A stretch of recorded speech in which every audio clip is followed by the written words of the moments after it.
Are you hurt? You! I landed in a pool of water. I will help you. No, run. I will find a way out. Follow the plan. But you! Go! One of them fell into the mine. Come on. I will catch the other one. This is where he fell. I can't see him. It's too dark. Oh! We know you were down there. Come now, we shall be light with the whip. He's probably a vile thief. You go down to the mine. I will not. It should not be too deep. But then you go down. I injured me ankle When? as I was running over here. Well, then you go down and be careful you land on your other ankle. I injured both. Why will you not go down? Are you afraid? No. Wish not to dirty me trousers. Yes, I have on clean trousers as well. And me ankles are injured. Let us run after the other one. Yes, let's.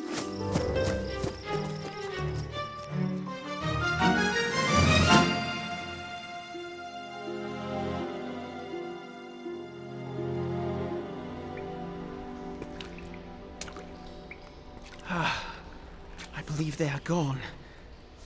Oh, what is this place? Hello?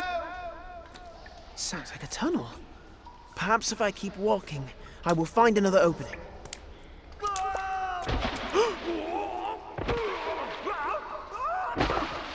That was Jerry and the thieves. They must have fallen into another shaft. Finlay! Can you walk? Yes. These are tunnels. The thief is down here with us. Oh no, I must go back to the opening. Tintin! You! Tintin, I am down here. Can you climb up? No, there's no ladder. And the thieves are in a tunnel close by. Can you find a rope? There is one on the cart. Hurry! I hear them getting closer. Watch it, would you? Which way you stepping? Oh! I hit my head on a stalagmite. Is the stalagmite the one on the bottom or the one on the top? It's a thing that hit me in the head. That's all I know. I think it's stalactite if it hit you in the head. Stalagmite, stalactite. Come on!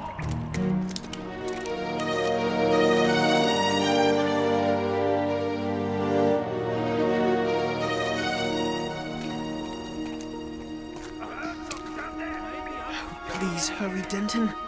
This way, I think. Here they come. Denton! I heard him. He is this way. Keep moving. Denton! I have the rope. Lower it. Oh, I have it. Now pull. There he is. Oh, Capture him! you did it! Run, Denton, run! To the cart!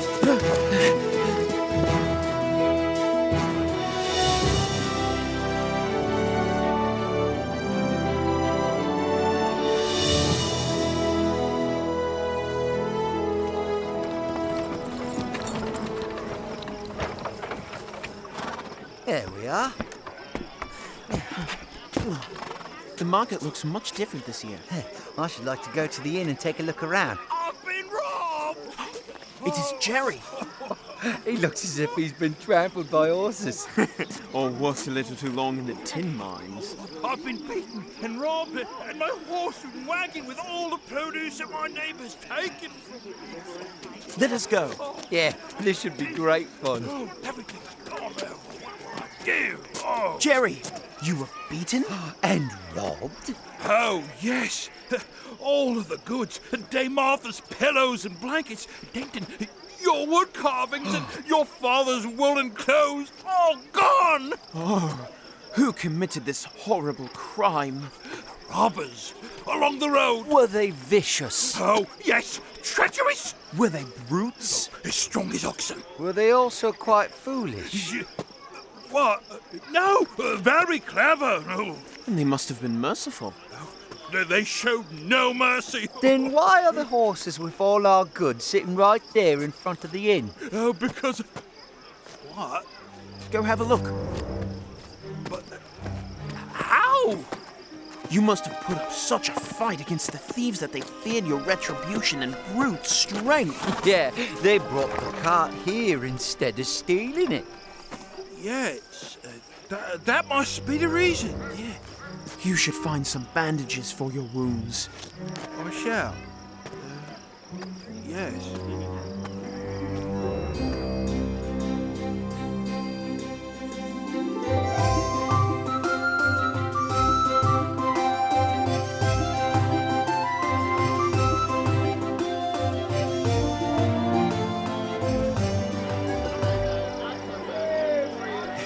Are you enjoying yourself, Hugh? Have you been able to try the swings yet? No, I've been attending our booth all day. Perhaps we can try it now where the crowds are smaller. Dame Martha, Yes, Hugh. may I step away from the booth so I can look around the market? Oh, surely. Have some fun, my boy. You've worked hard. Wonderful. Hold on. We cannot go yet. Why? They're laying down straw on the roads.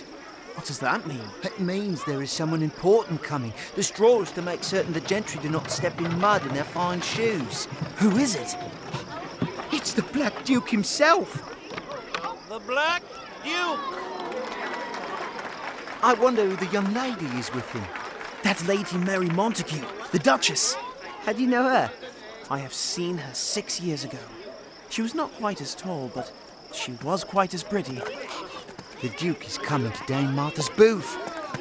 What have you to sell, my good woman? Oh, I have bedding made of fine goose feathers, sir. Aye. And these? Some of those be pillows, my lord. This pile is of herbs soothing to the tired head. And a pleasant fragrance at that. These I will take. Aye, sir. But they have a property that you do not need. And what is that? Old tales say that they are cures for lovesickness, sire. Who are you, lad? I am Hugh, ward of Dame Martha. Oh, Uncle, there are sugared fruits. Do buy them for me. And these carved animals. Did you carve these? Yes, sire. They would be lovely on my mantle. Do buy them for me. Oh, very well. You will have both. Pack them up, boy. Yes, sire. I want one of the perfumed pillows as well, Uncle. It appears the last one has already been sold. Aye, but Dame Martha has more pillows at her home. She has not finished curing the herbs for them yet, but if you will come through the forest to our cottage in a few days, there will be pillows waiting for you. Yes, we will come.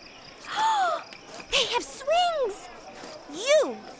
Me? Yes, come with me. What is your name? I am Hugh. Hugh, I want you to take me on the swings. I will go with you, but first you must ask your uncle. I need not permission from my uncle. Then I will get his permission. Pardon me. Sire, the little lady wishes me to take her for a ride on the French wheel. I have come for permission. She will go with my men. No!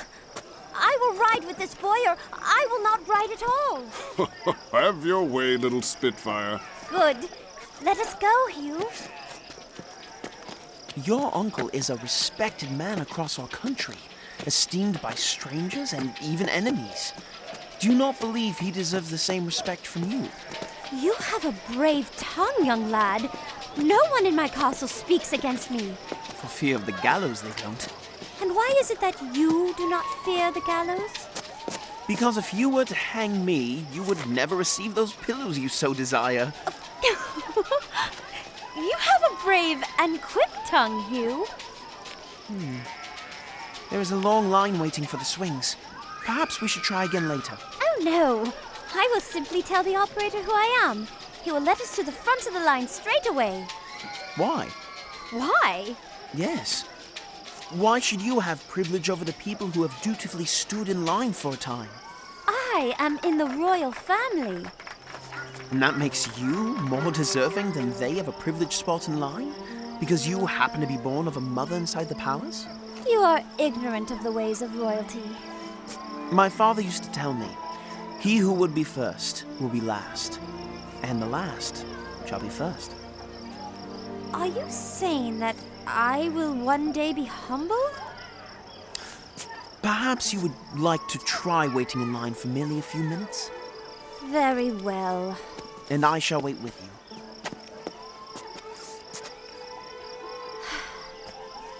I am bored. Humility is an acquired taste.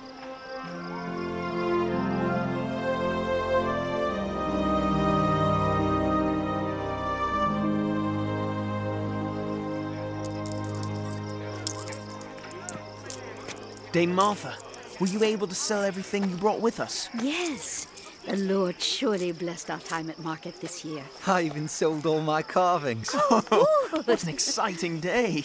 And it will be a more comfortable trip for the way home. We will be able to ride on the cart. But do not forget the danger, Hugh. We must stay alert. Do you speak of robbers again? We have something even more valuable to them than the goods we brought with us. Now, Dame Martha has a pouch full of money. Yes. But Jerry is with us now. We shall keep a close eye on him. And we have many villagers to go back with us in the cart. There were only 3 thieves. Perhaps, but they may have enlisted some companions. Oh, that's true. You're trying to frighten me, friend? I'm trying to warn you.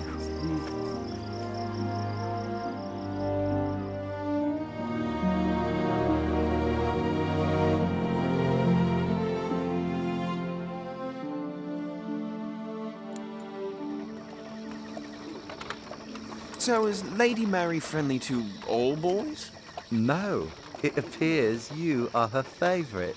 Is that true? Yes, I think you should ask for her hand in marriage immediately. Oh, you mock me. Yes, I do. Edward, stop the horses. Something amiss? Yes, I heard something. What is it? Where is Jerry? He's disappeared. Gone to meet with his thieving friends. Quickly, women only in the cart. The men will walk beside to protect us. Hugh, take this. Your money? Yes, no one will search a boy. Is everyone ready? Aye. We will continue down the road then.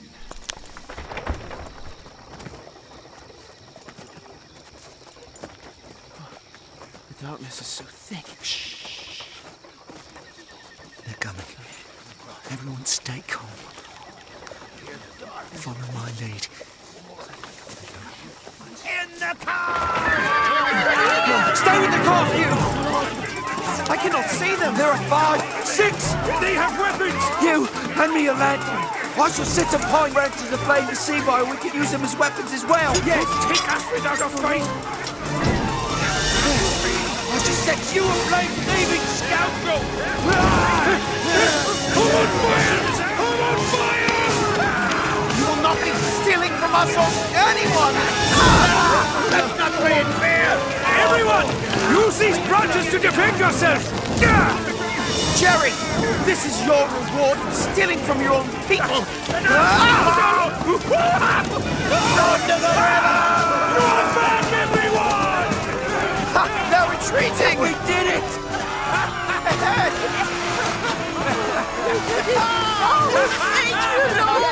Thank you! Oh, Kenton! What a clever idea to set the branches aflame! Yes, you are quite the hero. You fought them off valiantly as well. But it was your spark of brilliance, Denton. Oh, you are both to be praised! I do not believe we will be seeing any more thieves on the rest of our journey. Let us move on. Yes.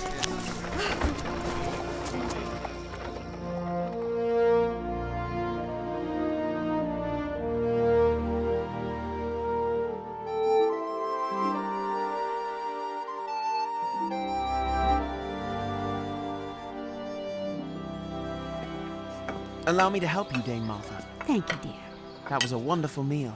The least I could do is to help you with the plates. With the money we were able to make at market this year, Hugh, I hope to have a table full of plenty through the winter. Your table has always been plentiful. Who could be visiting? It is the Duke. Good morning, kind lady. Good morning, sire. What brings you to my cottage? A few days ago, at market, your boy here could not speak more highly about your perfumed pillows. Yes, they were quite nice. And Hugh told us that you were still stitching them. Have you been able to finish the pillows? Your pillow has been newly filled, milady. Then the young Duchess and I would very much like to purchase a set. Oh, I will fetch them. Allow me to help you dismount your horse, milady. Thank you. Where did you get your manners, boy? I know how ladies of royalty ought to be treated. And how did you come about this knowledge? It is a story of great length, and I will not bore milady with telling. Would you like to live in a castle? I beg your pardon? I am in need of a page. I have not met such a boy as you. I believe you could be of great service to me, as well as to the king. You are asking me to work for you? In the castle? Yes, I am not sure what to say. it is the finest life. You will have meals that cover the grandest table. You will sleep on beds like the clouds. You will do exciting and unimaginable things in the castle, the most pleasant of which you are given the honor of being with me. Oh, that sounds most pleasant, milady. Might I speak with Dame Martha about it? Yes, you should say goodbye. Dame Martha. Oh, don't you think it most exciting that the Duke has taken an interest in my pillows? Oh, Hugh, he made a special trip just for us. Yes, this is exciting. Dame Martha. Yes. I need to ask you something. Yes? Well, out with it, boy. The Duke awaits. Oh, I should attach some dried flowers to it. There they are, hanging on the wall. Oh, Dame Martha. What ails you? oh, my back. My back has been so sore lately. I will not be able to reach for the flowers. Could you reach for me, Hugh? Yes. Thank you. You have become such a helpful boy. Can you attach these flowers to the pillows? Of course. Very good, very good. I believe these will go quite well in the castle bedroom. Do you agree? I do. Now, what question did you have for me, boy? It is of no importance. Let us go. Your Highness, Yes. if it pleases you, here are your pennies. Milady? Did you say goodbye? I do hope she is not overly heartbroken. I cannot go with you. What did you say? I must stay here with Dame Martha. Why? She needs me. You are a young man. I am. And you would prefer to be a nursemaid rather than to be in the personal service of the Duchess herself? Had I this offer a few years ago, I would not have refused the comforts of castle life. But things are different now. And so am I. She needs me, and I need her. This is an opportunity that I am sure you will regret. However, I must say that I admire you for your sense of responsibility. I hope to see you again someday. And I as well. Duchess Mary, we must be off. I am coming. Goodbye. Goodbye, Duchess. Hugh, of what was the Lady Mary speaking to you? She desired for me to be her page at the castle. And you said no? I have no Duchess but you.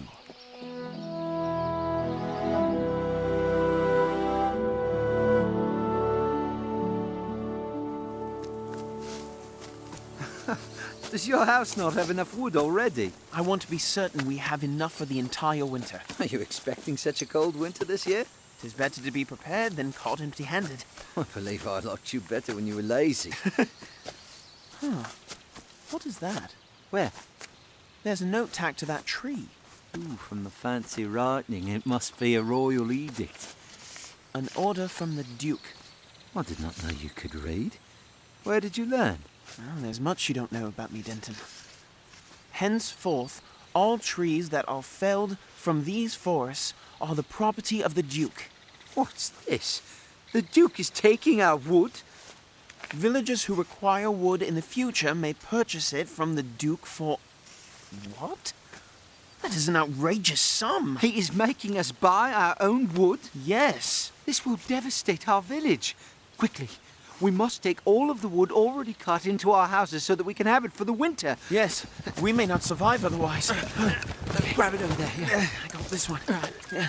Take those two. You boys! Huh? Tell the news to your village. We will be gathering all of this wood soon to take to the Duke's palace. Who are you? I am a messenger for the Duke himself. Do not touch any of this wood. The penalty for such an offense will be grave. This is our wood. We grew the trees, we felled them, we set the axe to them. What right do you have to it? Boy, you will not disrespect a messenger of the Duke. It is tantamount to spitting in the face of the Duke himself. You will devastate our village. Stand back, boy. Does not the Duke have enough warmth in the palace? He has a whip. You will stand fast. He already has the finest feather blankets and woolen clothes. For what does he need our wood? Yeah! Oh! You will not advance upon the Duke's royal servant. Tell your village the news I bring.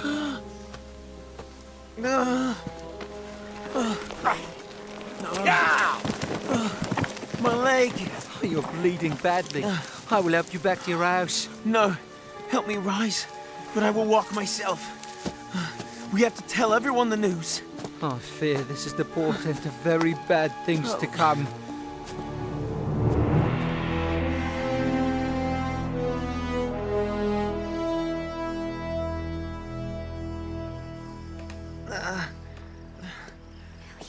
Here, I need to add more salve. It is like someone poking me with a firebrand. Oh, please, hold still, boy. How will we survive without wood? I am not sure. So much of our lives depend upon fires and warmth. The miller would be forced to ask a higher price for his grain now that he has to pay for wood. We will not be able to feed our geese, which means we will have no income next summer. Perhaps our village could work together. Our fire would only need to burn half as bright if more people shared its heat. We could share houses, food. Oh, that is such a noble idea, Hugh. I am pleased that it came to your mind.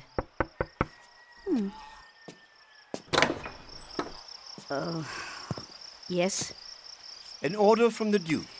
Yes, we know that the Duke owns our wood. This is a different message. The Duke is now imposing a cottage tax. You shall pay immediately. I cannot pay a new tax, and I know of no one else in this village that can either. Pay what you owe, or you will lose your home and face imprisonment. What? Are you mad? Boy, are you eager to feel the sting of my whip yet again? No, please, please do not hurt him. Here, this is all I have. It will do for now. I shall be back. This is treachery. Oh, Hugh. I fear we will not survive the winter.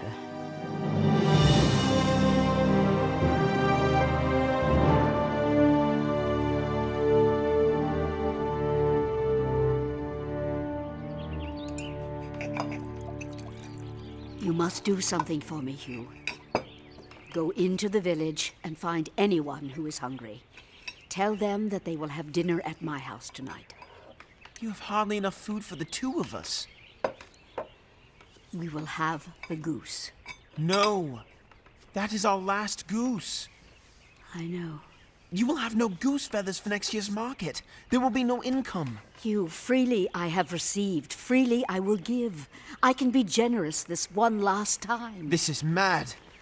Then what are we to do? We must fight against this tyranny. This tyranny comes from the second highest position in the land. The Duke himself penned the edict. Then we will... Second highest? What is it, lad? We will go to the king. Now, you are the one who is mad. He must know what is happening.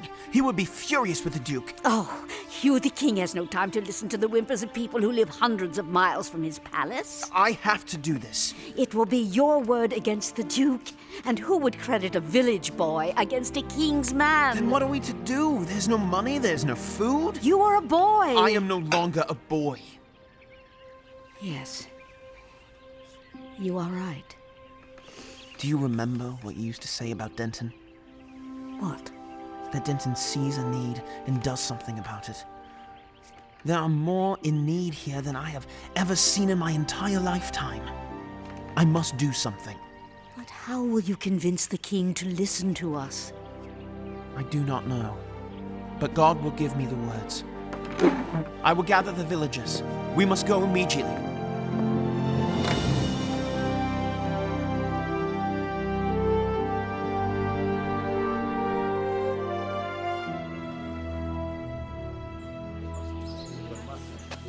We will not have enough food for the journey. We will work for our food along the way. It is a months-long journey. Yes, it will be a difficult task. Who will come with me? I will. Thank you, Denton. I will. Our children are sick, our wives are hungry, and we who want to work are forced to fold our hands in idleness. We've been told that the king is just and will hear the story of those who come before him. I see little other choice than to go to him. Who else? I will make the journey. We must also take Dame Martha. Oh, nonsense. I could never make the journey. Your story must be the one that saves us all. Your geese have been killed, your hearth is cold, your son has been beaten. Your story is the most likely to move the king. But the journey will take weeks longer if I were to go. Then it will take weeks longer. For the sake of the rest of us, will you not go? If for no other reason than it will keep you and me together, I will go. Good. We leave in the morning. Till morning. Farewell.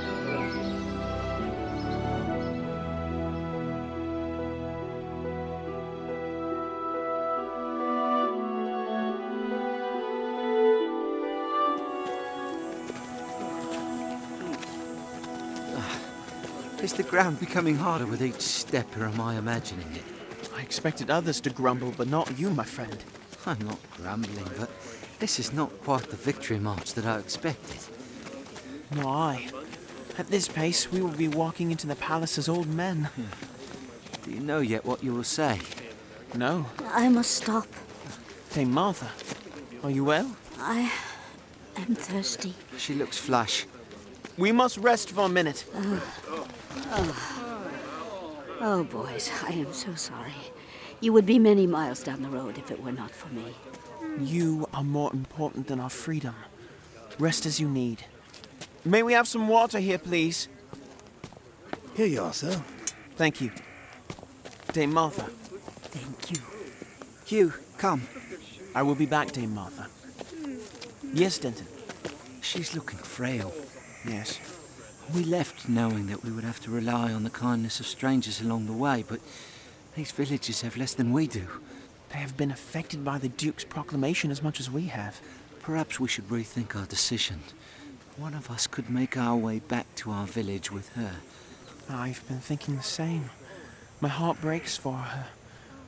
But this journey is in vain if Dame Martha dies en route. If you lads are thinking of taking me back to the village, I will have none of it.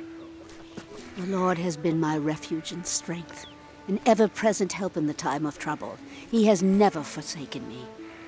In my lifetime, I have lived through terrible storms, grueling famines, and 2 revolutions. A simple journey of 100 miles or so will not break my spirit if I have placed my trust in him. I will speak to the king if I must do it while lying on my back. I am ready. Let us go. Perhaps we should go on. Agreed.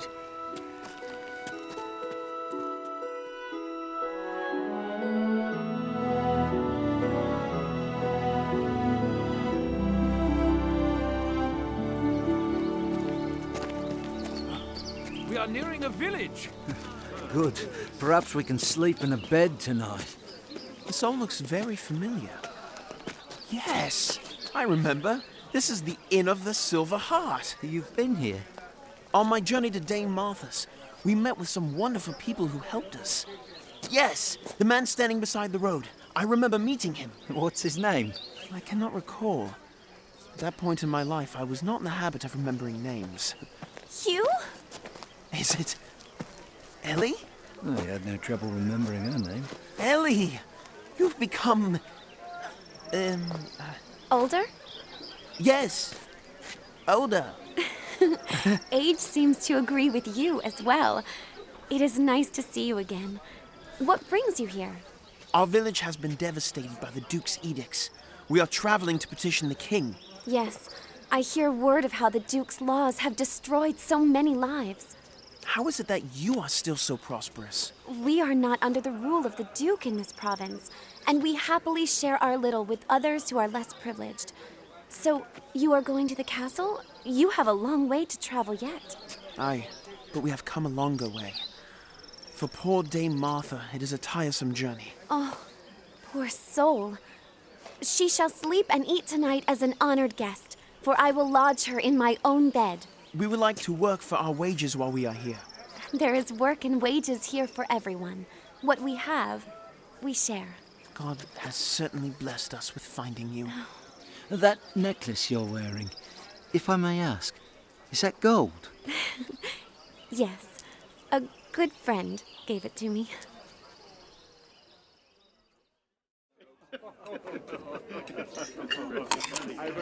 And I must say, I have never been shown such hospitality in all my life. Neither have I.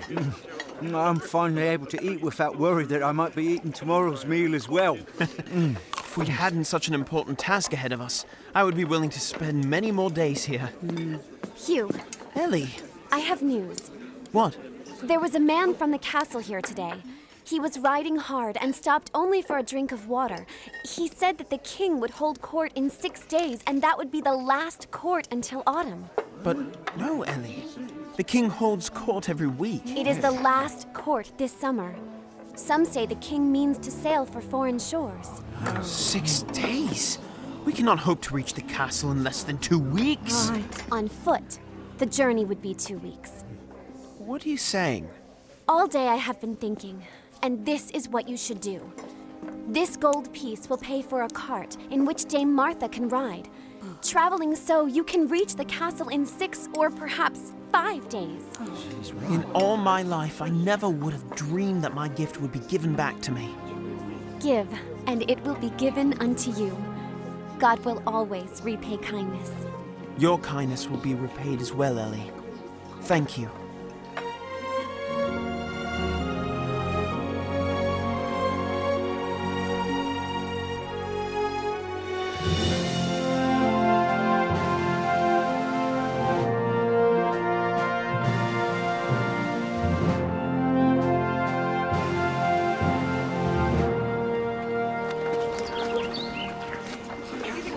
Castle. It's grander than I ever imagined.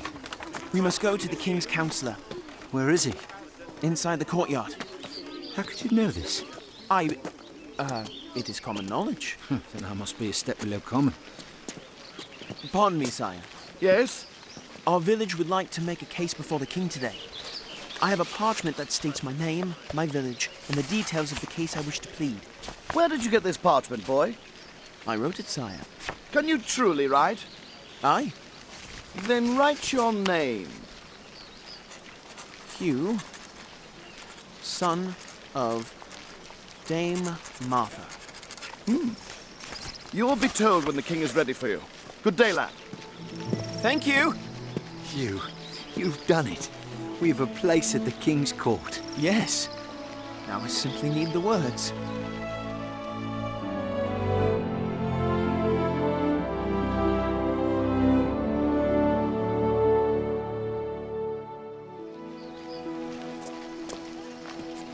Are you well, Dame Martha?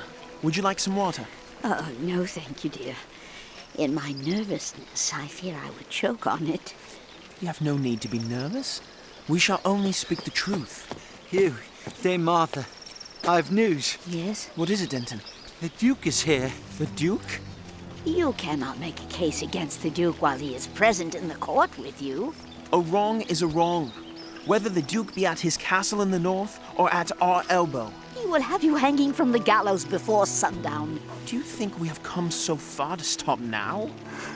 But the Duke is the king's friend. Aye, and we are the king's people. I will plead the case. How is it that a heavy heart can be so pleased at the same time? I shall tell the others to pray. Dame Martha is not the only one who's pleased. I am doing what needs to be done. A good friend taught me that. You came to us such a useless little boy. You'd never touched an axe, cleaned a plate or milked a goat. Now you're one who leads and others follow.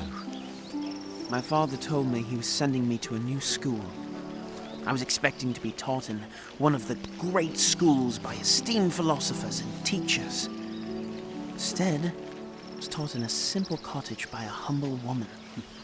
You and Dame Martha taught me about responsibility and hard work.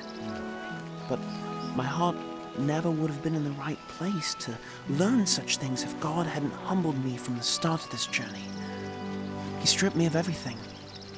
My father had to give me up and place me into the hands of a greater father, supposed to make room for me to grow. Alas, my father has probably replaced me with a more worthy son. I wonder if I was ever his son at all.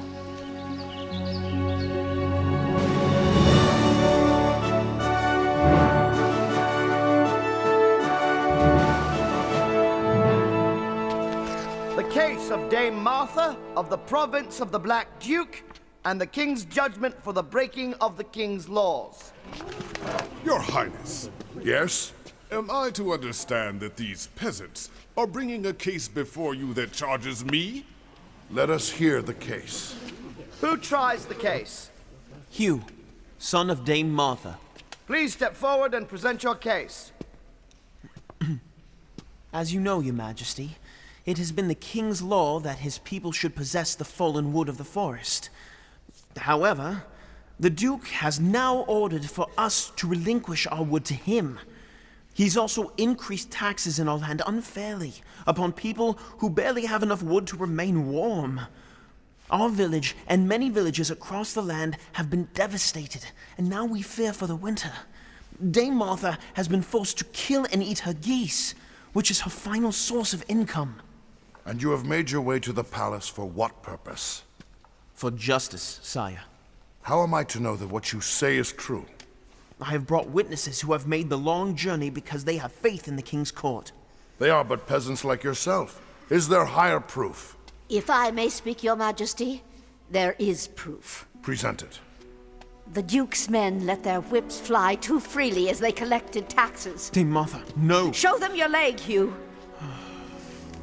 And the journey has only deepened his wounds.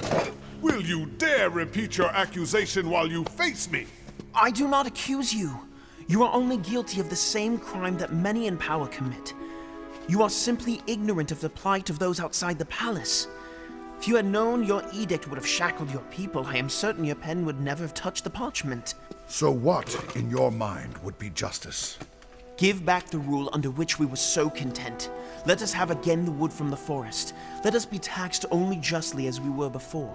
Let us continue to be the joyful, loyal subjects of our Duke and our King. Well, if your story be true, you have been ill-used. Do you seek reparations? No, Your Majesty. The damage has been done. The Duke's money would not pay for the ailing children, for the cold hearths, and for the sorrowful tears that have already been shed. And you, Dame Martha? Do you agree? Do you not wish to be paid for your dead geese? For your unjust taxes?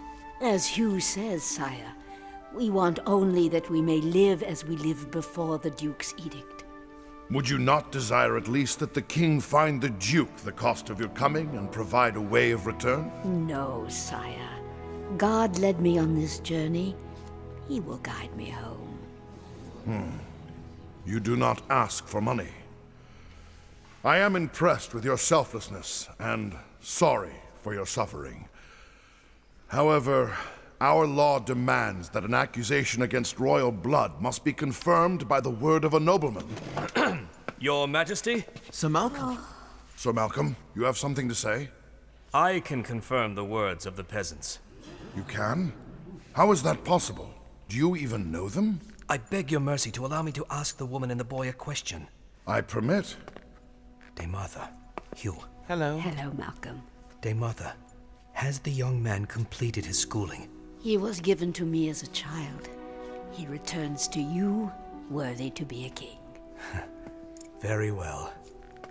Your Majesty, this is my mother. And this is my son. What? Hubert! Father! Father, you showed not but kindness to me, a rude child who then thought of himself above all others. Your love was too great for me to understand. In gratitude, I give you the love of that boy for whom you did so much. I'm not worthy of your love. I'm not even worthy enough to be called your son. But you are my son, and our prince. Bring my son new clothes. Give him sandals for his feet and for his friends. The kingdom will feast tonight with the finest food in the land. Prince Hubert, your people. My people, your prince. A prince who will one day be your king.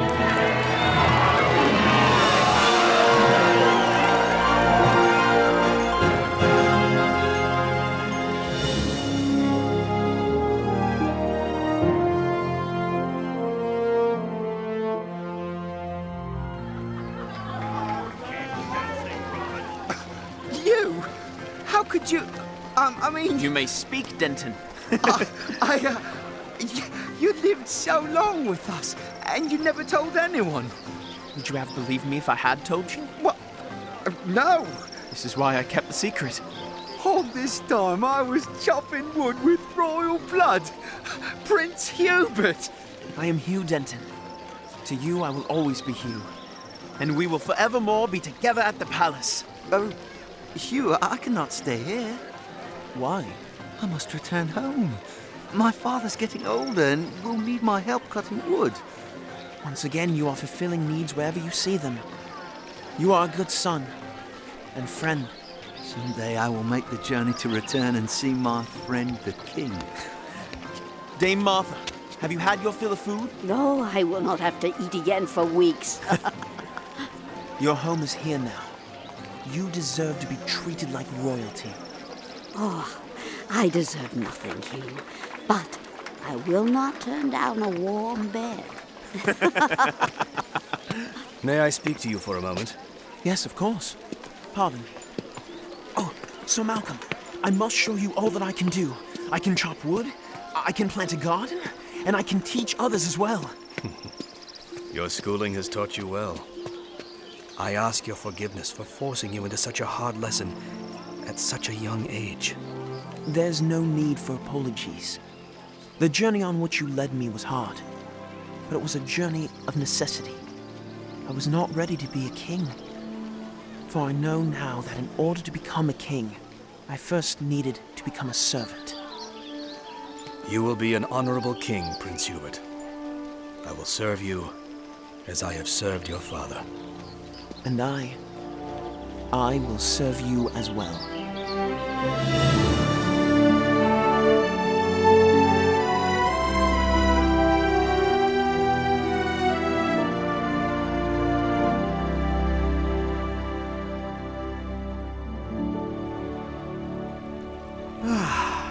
The end. So! Oh, sorry. I didn't see you there. Finian, right? Yes, correct. Now, tell me, Thomas, what did you think of the book? Good. Good story. You know, some people believe that life means suffering. I can relate, especially today. Yes, but I believe suffering has a purpose. Okay. Suffering produces endurance, which produces character, which in turn produces hope. And Thomas, you can have a hope that never disappoints. Your tow truck is here. Huh? The tow truck? You know, to pick up your car. Right. Right, yeah. Now, question.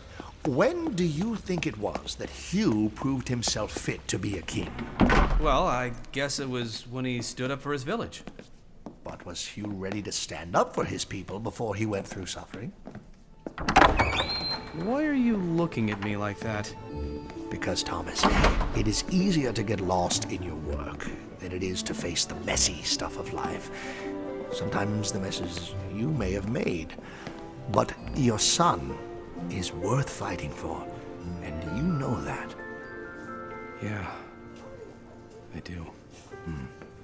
So fight for him, Thomas. You grow so that he can grow. The suffering is just the first step toward hope. You kind of make it sound like my car breaking down today is part of some noble quest. Maybe it is.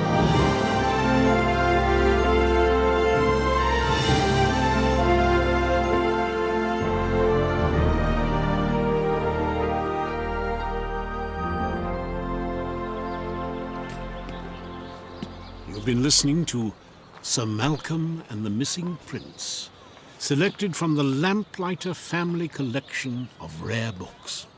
For your own copy of the book, visit us online at lamplightertheatre.com. Hugh was played by Adam Wiley. Finian Jones was Jess Harnell. Guest appearance by Tim Conway as Fernald the Jester. Sir Malcolm and Thomas were played by Wally Wingert. Dame Martha was Jennifer Darling. Denton and the courtier were played by Michael Yurchak. The king was Fred Tattershaw. The duke was Dave Fennoy. Jerry and the woodchopper were played by Matt Hurwitz. The innkeeper and the duke's messenger were played by Keith Sarabica. Edward was Kirk Thornton. Jacques was Andy Pessoa. Lady Mary Montague was Hope Levy. Ellie was Julie Nathanson. Alexander and Jordan were played by Bridger Zadina. Arthur was Preston Strother. Matthew was Benjamin Bryan. The three thieves were Matt Hurwitz, Keith Sarabica, and Kirk Thornton. Additional voices by Spencer Drury and Sheila Green. This audio play was written and directed by Marshall Younger. Bookend story by John Fornoff. Sound design by Mark Drury with Remarkable Productions with assistance from Dwayne Harms. Recorded at Salami Studios, North Hollywood, California. Music composed by John Campbell. Our producer, John Fornoff. Associate producer, Bob Hoos. And our executive producers, Mark and Deborah Hamby. And I'm your host, John Rhys Davis. We've enjoyed our visit with you. Come back soon. You're always welcome here at Lamplighter Theatre.